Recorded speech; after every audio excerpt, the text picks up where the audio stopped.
Hi, welcome back to the channel. And on this week's episode, we've got part 2 of the 1581 Replica disk drive build. It's here. It's finally here. 12 months this has taken. 12 months. It's ridiculous. The amount of trouble and hassle we've gone through to try and get one of these working. Not just me, but there's 3 other YouTubers as well that's all having similar kind of problems building replicas. So grab yourself a cup of coffee, sit back, hit that subscribe button and the notification bell for all up and coming videos. We've got lots coming with Amiga 2000 build that we're on with, things like that. So sit back, listen to me moan, and I hope you enjoy the video, and I'll speak to you again at the end of the video. So let's get on with that.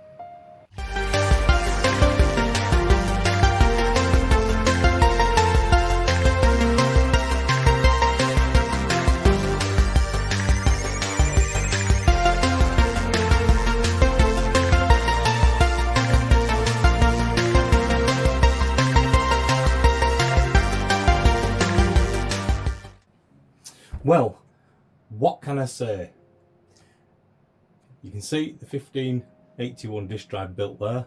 This is another case that I was going to make another one with. This is part 2 from over a year ago when I first started to build this 1581. But this is the Alpha Labs board that we was building. We've had endless amounts of trouble. One minute it would work to a degree, next minute it wouldn't. So I messed around with this enough to work out that it would do everything. It would load, it would format, it would list directories, but when you went to save anything like, I don't know, 10 print hello world, go to 20, go to 10, and you saved it. It saved it with a 0 at the side of it, so it didn't have a name, so you couldn't reload it. So I sent this down to Lee, Captain Commodore, because he has a 1581 and he also had a replica, just for him to take a look. I also sent him a blank board as well down, and he's built one. And I sent this one down to him first, and he checked it over and he plugged his 1581 disk drive out of his original drive into it, and everything was working. But my problem was it wouldn't save. So anytime when he returned it back to me and I plugged it back in again, it wouldn't do anything. Nothing at all. Just locked up. So I've got multiple disk drives. I'll try and add a picture if I can, because there's loads of them. So I've got approximately 9 Amiga disk drives, 8 Amiga disk drives, and 1 PC drive. So at the time when I was doing this over 12 months ago, I only had the 6 drives. One of them would sort of work, but then it didn't. So I sort of spat my dummy out with it, and I'd had enough, and I didn't really know any further to go with it. And then I decided I was going to build one of these. Now, this is another board. This is the enhanced board, 1581 enhanced. I can't quite remember who produced it. If I can see a name on here, I will give you a shout. But this one's got dip switches, so you can put 2 on it, and you can put your own power through it here as well, as opposed to using the normal one here. So you can just put 5 volts through here. So this was the enhanced board. All these boards, by the way, have come from pcbway, which are absolutely cracking guys there. They do absolutely fantastic work. So if you are looking for anything to do with these, or 3D printing or anything like that, pop along and see pcbway. I'm sure they'll help you out there. But what I wanted to do is get this off pcbway, and I wanted them to build it this time. So that happened, and that's what you can see in that picture up there. We have now got another completely different board to build, or pre-built for us. So I put this in and I plugged it in, and obviously I had them 6 drives. Jeez. I had them 6 drives, and one of them sort of worked, the rest of them didn't.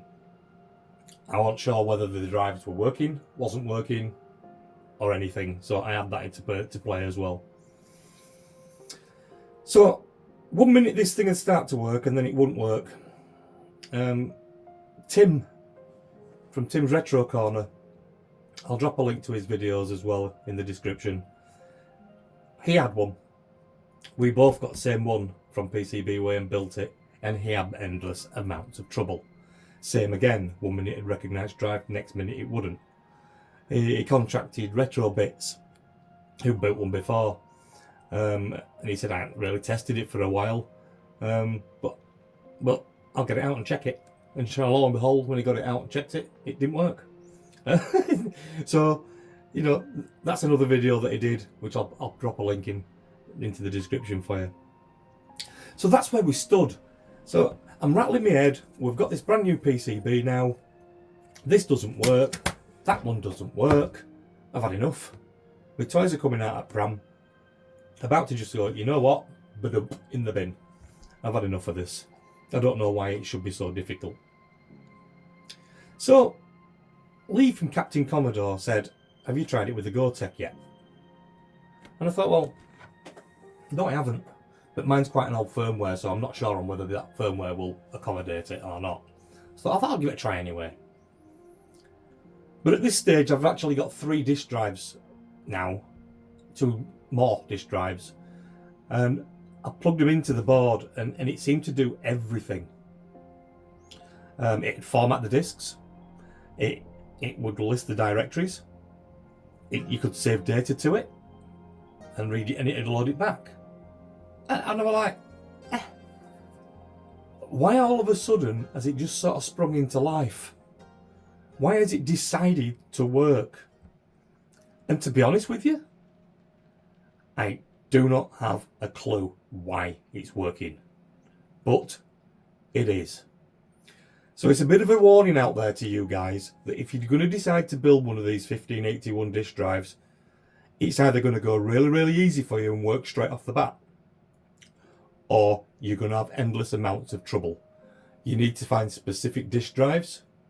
There is a disk drive.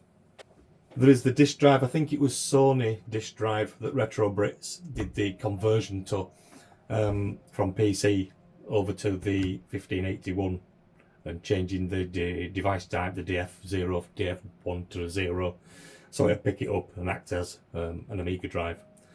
Like I said, I'll put that link in his description, you can have a look at that.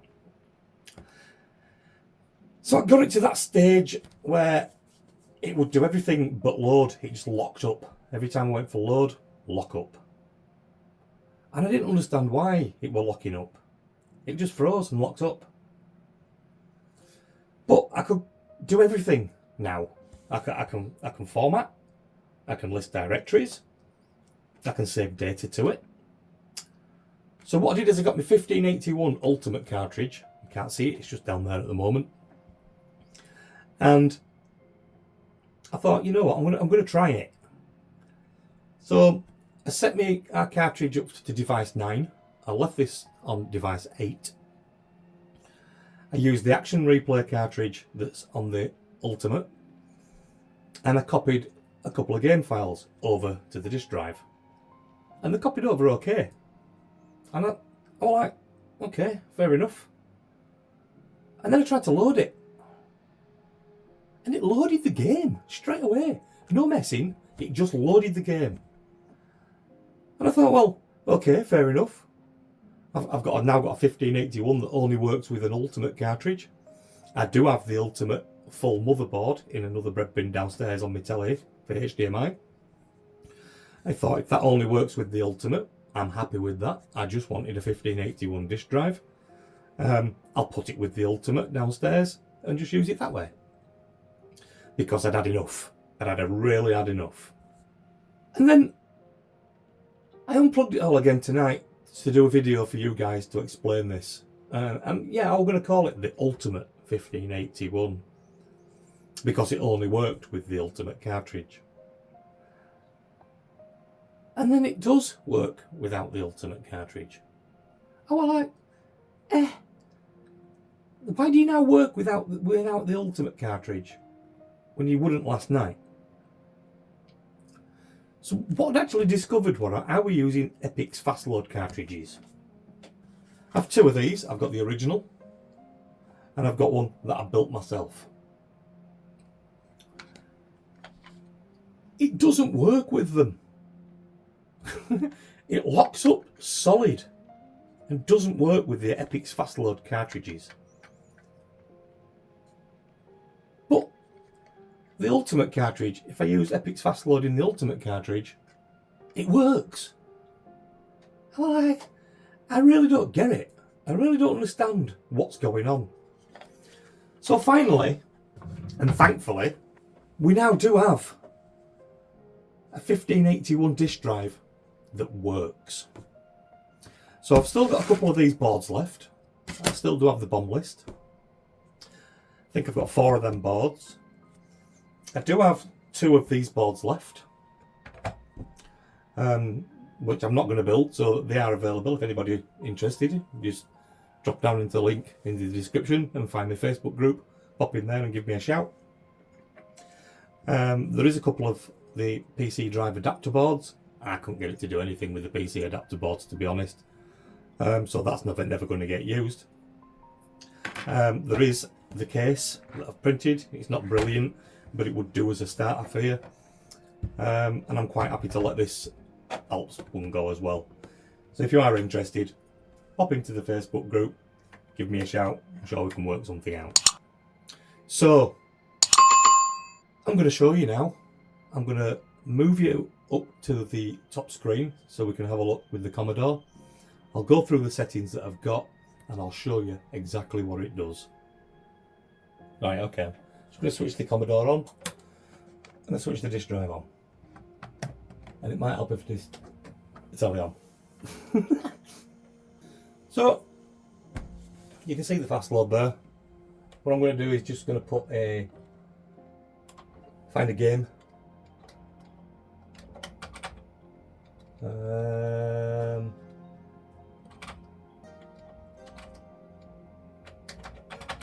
Just anything really. Daily Thompson's Decathlon. And mount that disc. We can then have a look,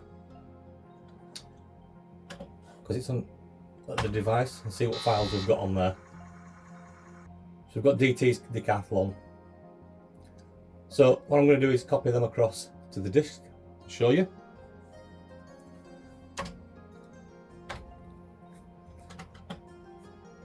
So I'm changing device to 9 because that's the Ultimate cartridge and that's where it's loaded. I'm changing the target to the 1581 Replica. Yeah, we know what that. So he's having a good read. Yeah, we'll copy that. Yeah, we'll copy that. Yeah, we'll do that. That's just reading that into the memory now, and then you should see the 1581 drive activity light up and it start reading the discs right into the disk.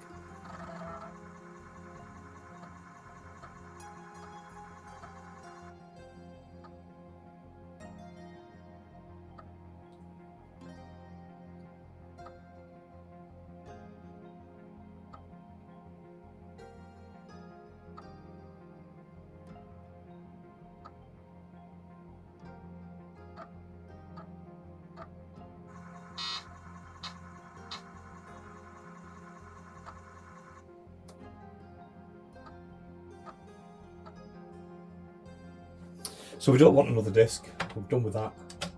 Let's go back to normal. Let's take a look, see what's on as disk now. So device 8, directory list. So you can see there's test there, look. Ghostbusters, Spy Hunter, Daily Thompson. So let's go and have a look at one of those games. Let's see if it loads. So I'm going to escape to Epic's fast load. Oh, it's a fast loader. Let's take a look at it. Let's go all this way. Comma 8. See how fast that? Oh, it's absolutely rapid. Look. So let's go for that. 8,1. Hit it. So you can see on the disk drive, activity light came up. We've loaded. It's that fast. Got some Jiffy DOS in there, and I've also got the fast load here. So you can see that it's actually loading. And you can see it's loading. You can see it's saved across there. It's formatting disks. So that's with the Ultimate in. So let's just stop that. Sounds like an American version, that, because it's running really fast. So if you switch the Commodore off, unplug the Ultimate cartridge. So now we have got nothing. All we are is a bog basic Commodore 64. So load, comma 8. So that's what we've got on there, look.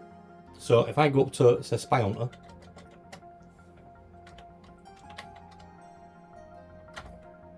comma 8, comma 1, double dot to block that off, load Spy Hunter, we can see disk drive's lit. Because I'm not in fast load, it's very, very, very slow. So what I'll do is I'll just skip us through until it's loaded. Ah, there we go. We've done now.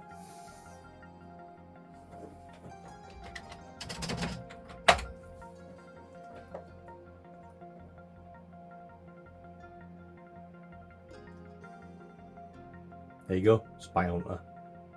So it's loading without. It's just bizarre. I don't understand why it didn't work. So you can see that, we did that. So what I'm going to do now, just do a quick reset and do 10 print. Oops, if I can type properly, camera's in the way. My excuse anyway. 10 print, it works. 20, go to 10, run, it works, save, test, 2, comma 8. See, disk drive's lit up, saved, so we'll new that off, so there's not there, look, list, nothing, hello, load, test 2, comma 8, comma 1. So you can see it loaded up, doesn't take long, it's only a small program. We'll list that, and as program back, and it runs.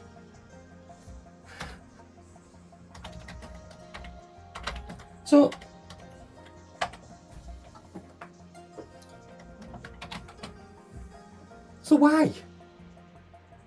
So just I don't get it. I mean, I'm happy it's working, but I've had 12 months of this faffing around backwards and forwards and backwards and forwards. Were it the disk drives that I had that were all dodgy? Hardly unlikely. One of the drives were an Amiga kit refurb drive that were in my Amiga 1200 that worked perfectly fine, but now it no longer works. So maybe I've got the power cables mixed up wrong way around and I've blown that drive. I don't know. But now I've got 3 drives that all work in this unit.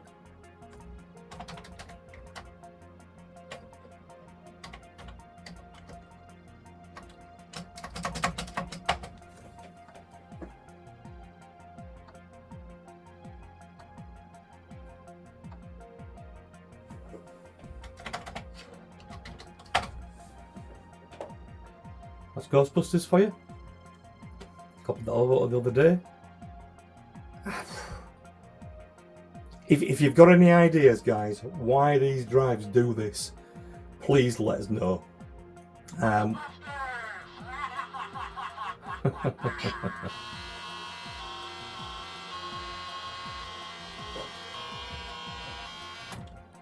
So if you guys know why this is doing this, please drop us a message, let me know. I mean, we were thinking it were on the bus, so levels were not quite right, but it's miraculously started working again. Has any of you guys out there had this kind of trouble, or is it just us? You know, there can't be three of us all having hassles with 1581 replica drives. Very strange. So yeah, what a turmoil this little beauty has taken to get. I thought, you know what, these are very expensive. You look at them on eBay, they only pop up on eBay really, and they're anywhere between 300 to 400 pounds or dollars, and then you shipping and import tax and everything like that to get a hold of one of these. So I thought, you know, building one of these, you know, let's get the PCB from pcbway. Got the kit together to populate the board. I've got my own 3D printer, I can 3D print something like that.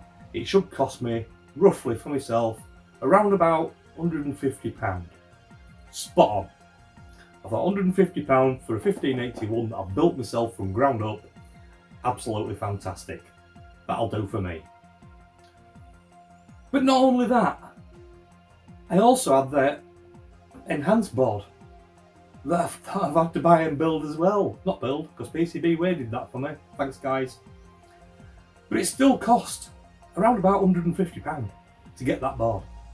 So now I'm at £300 into it. And it's like, well, this is absolutely crazy, this. I may as well have just bought one and saved myself a whole lot of hassle. But to be fair, it has been good fun. I have enjoyed building them. I have enjoyed the experience of going through with it. Do I want to do another one? Not really.